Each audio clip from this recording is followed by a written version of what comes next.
Good afternoon, everyone. It is 1:02 in the afternoon. It is Saturday, April 30th. And that means it's time for Western Liberty Network's weekly Saturday training. This is provided to you by Western Liberty Network and its donors, its board of directors and board of advisors, and of course, the guest speakers that we have from time to time. Western Liberty Network is a 501c3 organization. Therefore, we do not endorse or oppose any candidate, even the ones we train, political party, legislation, or ballot measure. What we do is we train grassroots activists live and online and through other means, conferences and whatnot, to do work successfully where they live. And they, of course, then are free to take the training that they receive and apply it in whatever way they think is appropriate. We do support limited government principles, but the training is available to everyone. I'm going to share the screen here and show you our website. For those who have not seen one of these trainings before or one of the recordings, westernlibertynetwork.org will redirect you to this site here. And this is our homepage. What you see at the top is usually what the event is that is coming up. And the one that's advertised here is the one we're doing right now, the training with Representative Reschke. Scroll down and you can see information about other things that we have done in the past, but there are resources as well. For example, on the right, you'll see links to various recordings and slideshows, speeches.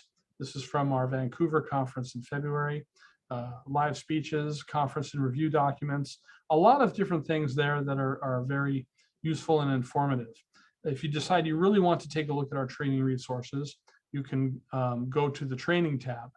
Here at the top, we have sort of a summary of the kinds of trainings we provide.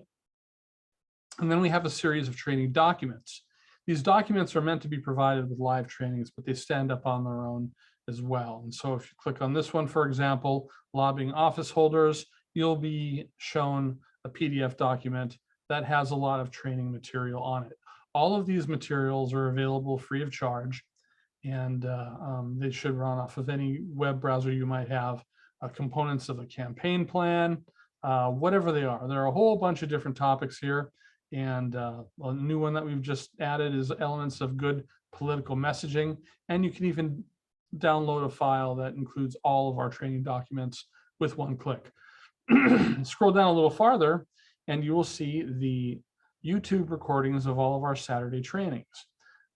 This is what we did last week, the elements of political messaging, preparing for candidate debates. These go back over a year, and the training that we are doing today will be added to this list within a couple of hours of its conclusion. And so people who missed it or cannot attend live, I did get several requests on Facebook over the week as to whether or not this would be recorded and when they could view it. It will be right here on the training tab if you scroll down. So that gives you a little bit of information of the resources that are available. All of these resources are, of course, free. If you have a group that you would like to receive political training, you can contact Western Liberty Network and we'll arrange for either myself or a guest trainer to come out and provide political training. If you wish, you can then, if you like what you see, you can provide a tax-deductible contribution to Western Liberty Network.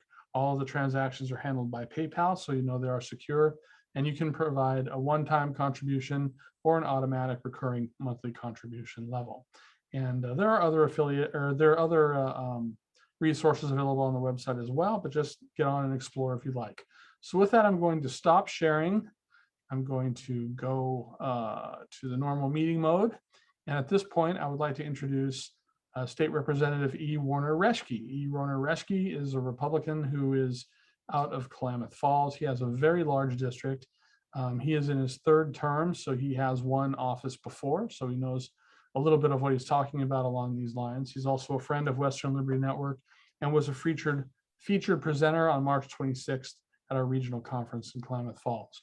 So with that, I would like to turn things over to you, Representative Reschke, and let you take on the meeting. Well, thank you very much. It's good to be here. And as you said, my name is E. Werner Reschke. I'm the state representative for Southern Klamath and Lake counties. But due to redistricting, I'll be running in a new district, which encompasses Eastern Klamath Falls, Eastern Klamath County, Northern Klamath County, and Southern Deschutes County. And if you think that's a large territory, I will, having driven it a couple times now, it is. So it goes all the way from the California border, basically up to Bend, and it's kind of a long, narrow sliver. My quick background is I grew up in Beaverton and graduated from Oregon State with a bachelor's in marketing and minor in economics and German. After school, I worked for 3 Fortune 500 companies in the Portland area, and then moved to Klamath County and ran my own business for about 15 years. Before I was elected state representative, which I've been that for 5, as Richard said, I'm in my 3rd term. They're 2-year terms for state representatives. I married my college sweetheart, and we've been together for over 30 years, and we have 1 son who serves in the United States Air Force. We attend Calvary Chapel here in Klamath Falls. I got involved in politics, which I define as more than just voting, in 2010 with the Tea Party movement. I didn't believe it was right for the government to tell me I had to buy a product or I would get fined. Just like I don't believe the government should tell us that we must receive an experimental form of medicine or lose our God-given liberties. As old Solomon would say, there's really nothing new under the sun. And actually, that's what I found in Salem a lot. There's a graveyard for all the good bill ideas that have died or been killed, but there's just a recycling bin for all the bad ideas, which seem to come back year after year after year until they're finally passed. In the House of Representatives in Salem, I voted no more than any other House member during the 2019 and 2021 long legislative sessions. I do not believe the state's headed in the right direction, and my no vote is one way that I can communicate and show voters how I think. It also provides a glimpse and kind of a vision of what a conservative legislature could or would look like. Today, I just wanted to talk real quickly about what can you do. The primary is on May 17th, and that's just less than 18 days away. So the question is, how can you affect election outcome in various races? No matter where you live in Oregon, there are important races happening on your ballot. And before I talk about specifics, I want to preface everything with the following 2 items. First and foremost, please understand real campaigns are not sexy or self-affirmation builders. Hollywood loves to glamorize campaigns with big campaign offices, lots of signs, drama, romance, all that stuff. But most campaigns are just the opposite of that portrayal. So if you're looking for love, let me just say, go join a church, but not a campaign. Oftentimes it will be just you or just you and one other person. Second is campaigns are hard work. And most of that work is down at the ground level where you're going to get your hands dirty and you're going to sweat because like you're working the land. Think of campaigns more like farming than you would necessarily office work. Not many people see the work a farmer does to prep the soil, to secure the seed, plant, fertilize, irrigate, etc. What we do see, though, is the fruit of all that labor in the end. And that's what a campaign is like. Not many will see you doing any of these tasks. All they will see is whether your harvest was successful or not. So I always say that going in, know that going in. The second thing that's important to know going in is you need to know how much time and effort you can budget towards this effort. Jesus once told his disciples to count the cost of following him. And likewise, you need to understand how much time you have to give and budget accordingly. There's never a lack of work in a campaign. So know whether you can dedicate your best effort for an hour a week or maybe an hour each day. But know that going in, because campaigns are consuming and I don't want your other obligations to go by the wayside. I highly recommend you be intentional about this work, just like you would any paid job. For example, I do my campaign work from 8 to 10 on Mondays and Wednesdays, or maybe on Thursday evenings, I can volunteer. But campaigns need your best, and they don't want just part of your best, they need your best. So kind of map that out before committing and going in. So with all that, some specific to-dos. I think the first thing is to become knowledgeable and become the expert in the race or the issue that you care about the most. Ballots have been shipped out or are being mailed out as we speak. You probably have a voter's pamphlet, and so you can thumb through and take a look at different races and different ballot measures. And if you're going to get involved, you got to know what you're getting involved in. So become an expert in a particular area. That's where you can usually be of most help. If you can't give the reasons for why you're supporting a candidate other than they're of this party or that party, then I don't think you're going to be very influential in convincing others to vote like you do. And that's kind of the whole point of this. Second is be positive. Rather than tearing down someone else's choice of their candidate, talk about why your candidate is the right person running for the job and why you support them. And social media has really brought out the wrong approach to this. I think, you may say, I'm for candidate X, and here are my reasons why, or you just might say I'm for candidate X, and somebody will then reply to you, well, that candidate is terrible, I'm for candidate Y, and never give any reasons. And so now you're just opinion spouting as opposed to thinking through rational reasons why candidate A may be better than candidate B or C or D or whatever. Negative campaigning does work. That's the kind of the problem. It does work, but it only works when it's strategic and it's made at the campaign level and the message is carefully crafted. Otherwise, it tends to backfire and cast a negative image on your candidate. So I really tell folks that are working for me, don't talk about my opponent in a negative light. Unless we've decided as a campaign that we're going to talk about a particular thing he or she said or did in order to educate voters to turn them our direction.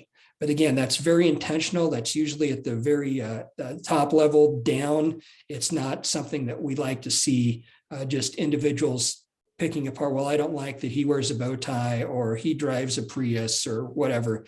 Those sorts of things just never help. So be knowledgeable. That's number one. Number two is yard signs.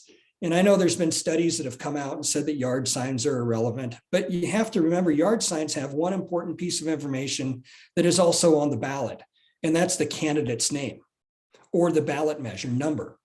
And that's all voters see. They'll see for state representative, they'll see a candidate name and another candidate name. And the yard sign, guess what the number one thing it has on there is that candidate name.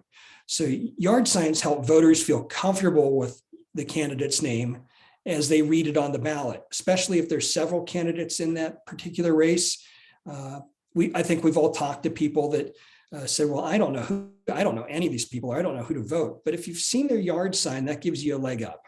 So I'm a big fan of yard signs during campaigns. They carry that valuable piece of information that people carry with them as they vote. It's important to put one in your yard, even if you're at a cul-de-sac or you live away from, you just don't know who's going to drive by. You just don't know who's going to look at what your neighbors are going to, it's important to stand up for your candidate and put it in your yard. Something you can also do then is you can take a picture of that and post it on social media. Now you're getting a lot more exposure. The second thing with yard signs is find other yards to put them in. You can work with a campaign to do that, or you could go down your neighborhood and just say, hey, I'm voting for this person. It's great. I would appreciate if you would help me support him or her. I'll just say as a candidate, nothing encourages me more to see my yard signs placed in yards or in businesses that I had nothing to do with. Somehow they got a hold of my signs, whether maybe it's a county fair or through the party office or something like that. And I'm driving down the street and there's my sign and there's my sign. That just fuels my campaign. It gives me a lot of wind in my sails and it means a lot. So I really appreciate that when others are out doing that hard work. And it is hard work. It takes time. It takes intention. So yard signs, there's one, make sure you help voters feel comfortable. But the other reason for yard signs, it shows that you're trying, right? So if you see yard signs out there, at least you know that candidate is trying to win. If they don't have any yard signs out there and your opponent does, then people might say, well, at least that person's trying, and no one likes to give their vote to somebody that isn't trying to win. So that's another reason for yard signs. If you're involved with a campaign, or if you're not involved with a campaign at this point, I just ask, why not? I think you have to be involved with some campaign in order to make an effect. Being an independent operator is great, but you're more effective if you can be part of a team. I mean, campaigns will help with door to door. You'll help with phone calls. You'll help with social media and email.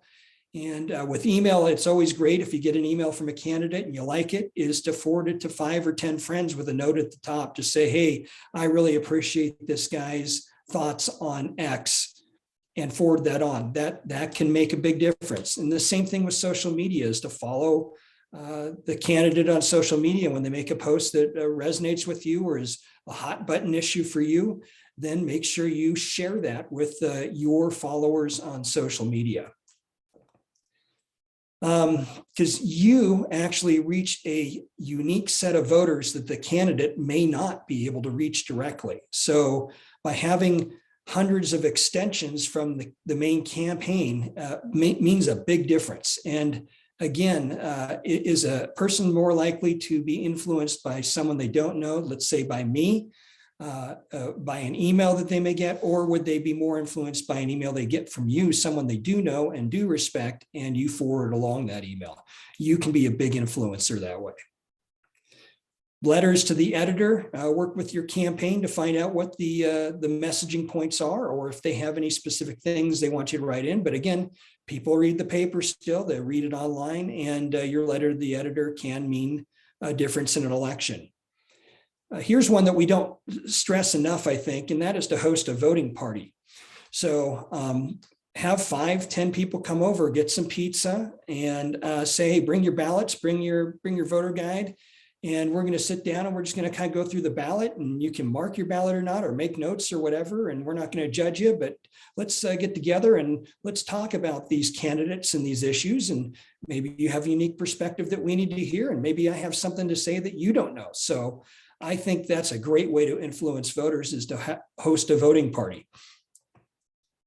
And finally, with the campaign, help out with election integrity. And this has been a big issue, especially for conservatives, and especially with vote by mail, is our election secure? And one way we can help that is to volunteer to go down to the county clerk's office on election day as they're counting ballots and watch them and make sure they're doing it right. And it does, you can volunteer for an hour, you can volunteer for 2 hours. There was a law that was passed in 2021 that actually allows the clerk's office to keep receiving ballots and count ballots up to 7 days after the election is over.